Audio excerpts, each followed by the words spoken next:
ఇవాళ వచ్చిన వాళ్ళే గోపాలురు. ఇవాళ ఇక్కడికి వచ్చిన వాళ్ళందరూ గోపాలురు.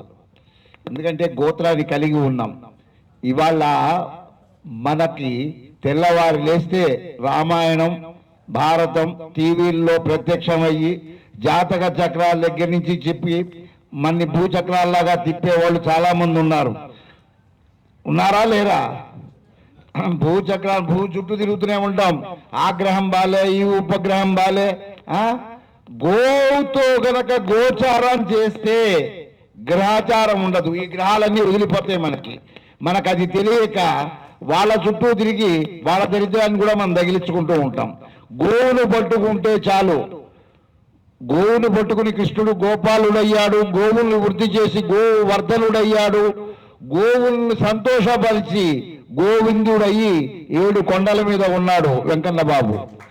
అటువంటి వెంకన్న బాబుని మనము దర్శించకపోయినా గోవుకు సేవ చేస్తే, గోవుకి సేవ చేయగలిగితే గోవింద సేవ చేసినట్టు. ఇవాళ ఇంతమంది ప్రబోధకులు తెల్లవారు లేస్తే చెప్పేవాడు. డల్లాసులో డాన్సులు చేస్తున్నాడు ఒక ఆయన, డల్లాసుల్లో డాన్సులు చేస్తూ కోలాటం చేస్తున్నాడు ఇంకో ఆయన, న్యూజెర్సీలోనే శివభక్తి తత్వాన్ని చెప్తున్నాడు ఇంకో ఆయన. అందరూ అమెరికాని పట్టుకొని హిందూ తత్వాన్ని అమెరికాలో వ్యాప్తి చేస్తున్నారు. ఇక్కడ గోవధ చేస్తున్నా మౌనంగా బతుకుతున్నారు. వీళ్ళందరినీ ఏం చేయాలి? ఏమని ఆలోచించాలి మనం? వీళ్ళని గురువులు అనాలా, సమాజానికి బరువులు అనాలా? ఏమనాలి? గురువులు కాదు, వీళ్ళు అంతా బరువులే. ఈ బరువును దించుదాం, గోమాతను పెంచుదాం. ఈ బరువుల్ని దించుదాం, గోమాతను పెంచుదాం, గోభారతం తయారు చేద్దాం. కాబట్టి ఇవాళ మనకు ఉన్న వాళ్ళంతా కూడా బరువులుగా తయారు. రాజకీయ నాయకుల యొక్క జీవితం 5 సంవత్సరాలే. ఇవాళ దీనిలో ఉంటాడు, దేనిలో ఉంటాడో తెలియదు. చివరికి జైల్లో మటుకు గ్యారంటీగా ఉంటాడు. ఎందుకంటే స్కీమ్ పెట్టి స్కాములు చేస్తారు కాబట్టి ఇవాళ మన కార్యక్రమానికి దరిద్రులు ఇద్దరే ఉన్నారు. మన్ని ధర్మం వైపు ధర్మం అని చెప్పి గోధర్మాన్ని మరిపింపజేసి, అంటే భక్తిని టన్నులుగా మనకు అందించి జ్ఞానాన్ని ఇంత కూడా ఇవన్నీ ఈ ప్రబోధకులు ఎవరున్నారో వాళ్ళందరూ, వాడు జగద్గురువులైనా సరే, పీఠాధిపతులైనా సరే, సందులో ఉండే ఉపపతులైనా సరే, వీళ్ళందరూ కూడా ధర్మానికి, సనాతన ధర్మానికి మూలమైన గోవుకి గ్లాని కలిగిస్తున్నారు. కాబట్టి వీళ్ళందరూ కూడా మనకి బరువే. తెల్లవారి లేస్తే చాలు మనమందరం శివాలయాల్లోకి పోతాం. శివాలయాల్లోకి పోయి ఆ నందుల సందుల్లోంచి శివ దర్శనం చేసుకుని అభిషేకాలు చేస్తున్నాం. ఆ అభిషేకాలకి మనం పంచ అమృతాలను వాడుతున్నాం. ఈ పంచామృతాలు ఏది ఇస్తోందండి? గోమాత ఇస్తోంది. గోమాత లేకపోతే శివయ్య ఉన్నాడా? లేడు. ఎందుకంటే దానిలో ఉండే ఆ శివలింగానికి అభిషేకం చేసిన తీర్థాన్ని మనం తీసుకుంటే ఆరోగ్యం వస్తుందనేది అప్పుడు ఉన్న ఋషి సాంప్రదాయం. ఆ ఋషి సాంప్రదాయంలో ఎదురుకుండా నంది ఉంటే నంది కష్టాలు చెప్పుకుంటామే, ఇన్ని నందులు పోతుంటే మనలో చలనం లేదు. అసలు ఇంత సంచలనం జరుగుతూ ధర్మానికి ఇంత గ్లాని కలుగుతుంటే వీళ్ళ నోళ్ళన్నీ ఏమైపోయినాయండి? ధర్మం అని చెప్పి గొడుగులేసుకు తిరిగే వాళ్ళందరూ ఏమైపోయినారు? భక్తి కోట ఏమైపోయింది? ఇస్కాన్ సంస్థ సంచుల్లో వేళ్ళు పెట్టుకు తిప్పుకునే వాళ్ళందరూ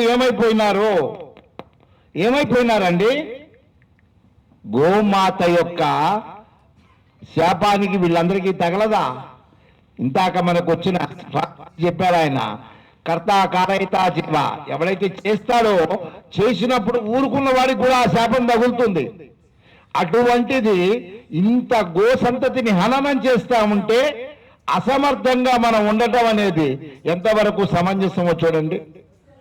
ఇవాళ ఈ కార్యక్రమానికి అన్ని సంఘాలని మనం పిలిచాం. మనలోనే ఐకమత్యం లేదు స్వామి.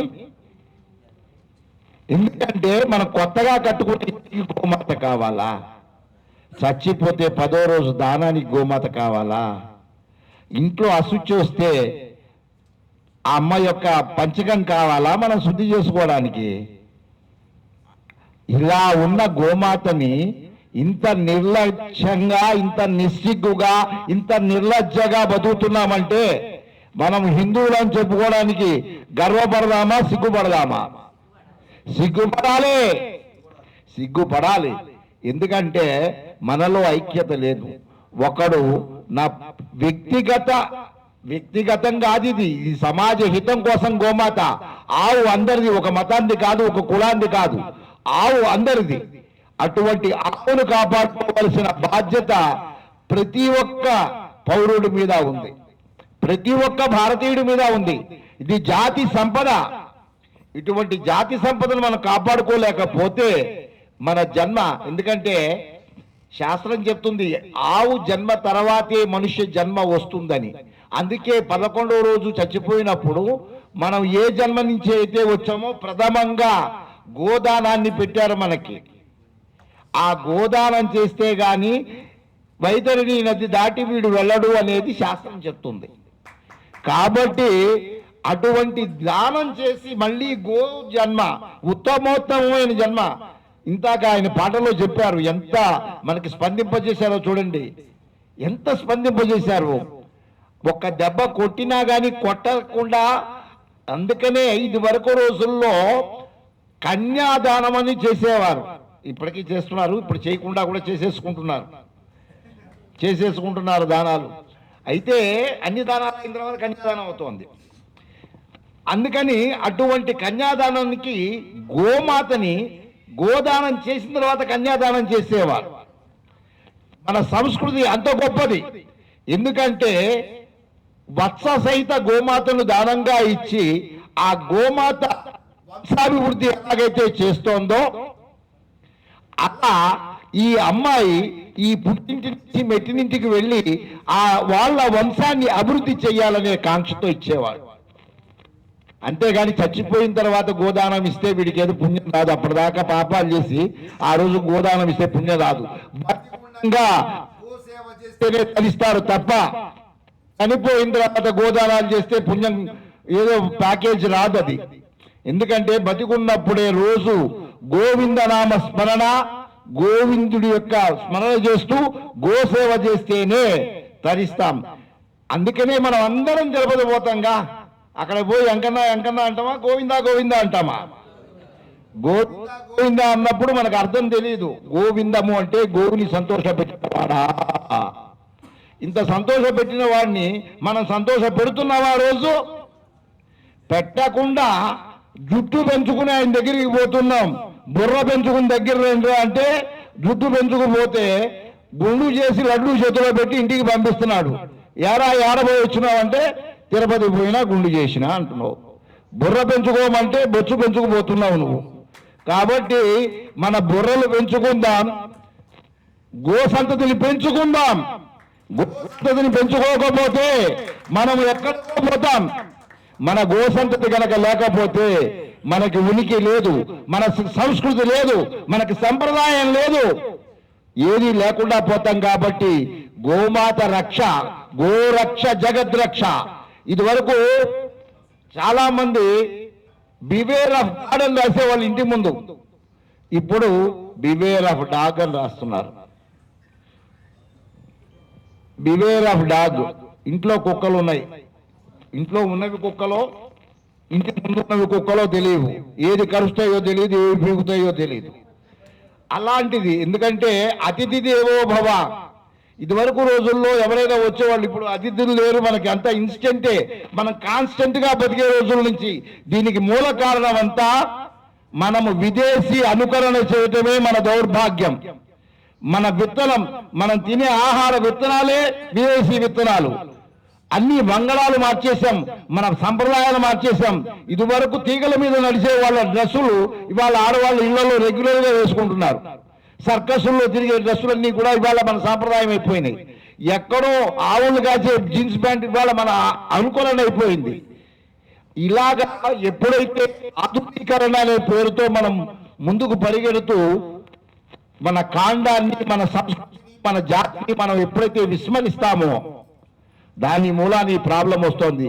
ఎంతకాలమైనా సరే మనం గనక హిందువులం అంతా అన్ని రంగాల్లో ఇవాళ ఎన్ని గోశాలల వాళ్ళు వచ్చారండి? ఇక్కడ చేతులు ఎత్తండి. గోశాల వాళ్ళు ఎంతమంది వచ్చారు? చేతులు ఎత్తండి. గో రక్షకులు ఎంతమంది వచ్చారు? చేతులు ఎత్తండి. రక్షణ వ్యవస్థ ఎక్కువగా ఉంది, పాలన వ్యవస్థ తక్కువగా ఉంది ఇక్కడ.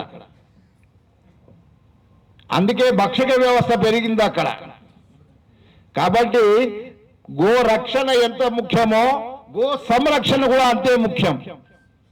కాబట్టి ఇవాళ మన ఆలోచన ఏమిటంటే ఈ గో రక్షకులకు అందరికీ కూడా వాళ్ళ సొంత డబ్బులు పెట్టుకుని వాళ్ళు చాలా రకాలుగా కష్టాలు పడుతూ గోవు మీద ఉండే ప్రేమతో గోవుని కాపాడాలని చాలా తాపత్రయపడుతున్నారు. వాళ్ళకి గనక సహాయ సహకారాలు అందించకపోతే ఉన్న వీళ్ళు కూడా జారిపోతే గోమాత అనేది మనం జూలల్లోనూ లేకపోతే గ్రాఫిక్స్ లోనూ చూడవలసిన పరిస్థితి అయితే వస్తుంది. గో ఆధారితం లేకపోవటం మూలాన మనకేమవుతోంది అంటే అన్నం మూలాన ఆలోచన మూలాన ఆచరణ మూలాన ఆనందము వస్తుంది. అటువంటిది ఇవాళ ఆనందం లేదు మనకి. అది కూడా ఇన్స్టెంటే, కాన్స్టెంట్ లేదు, అప్పటికప్పుడు. కాబట్టి మనకి ఆనందం సంపూర్ణంగా, ఆరోగ్యం సంపూర్ణంగా ఉండాలి అంటే, ఆరోగ్యము ఆనందము సంపూర్ణంగా ఉండాలి అంటే గోమాత లేకపోతే మనకి లభ్యం కాదు. కాబట్టి గోమాతకు మన అండ ఇద్దాం, గోసేవే మన ఎజెండాగా బతుకుదామని మీ అందరికీ తెలియజేసుకుంటూ